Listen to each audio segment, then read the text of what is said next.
Let's bring in our next guest here, Jamil. Jamil, thank you so much for being here. Jamil Jaffer, National Security Institute founder and executive director.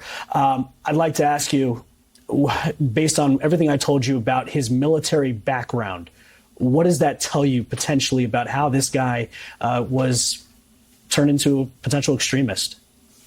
Well, it's really hard to know. I mean, this is a man who served in the U.S. military for 13 years in total, 8 years on active duty, including a tour in Afghanistan, another 5 years as a reservist, primarily as an HR specialist, an IT specialist. But he still got, standard military training. He was a staff sergeant, at the end of his service. He had a number of awards, as you just laid out.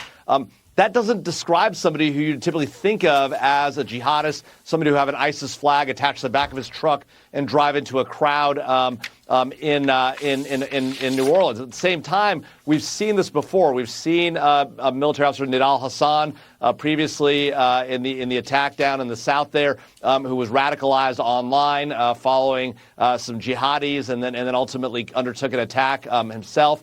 So we've seen it happen on occasion, rare occasions.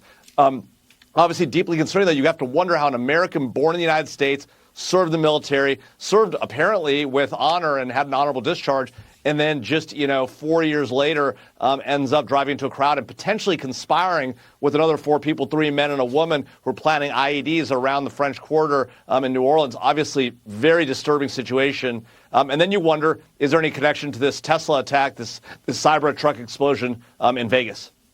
Jamil Jaffer, thank you so much for your insights. We're just running out of time at the end right here.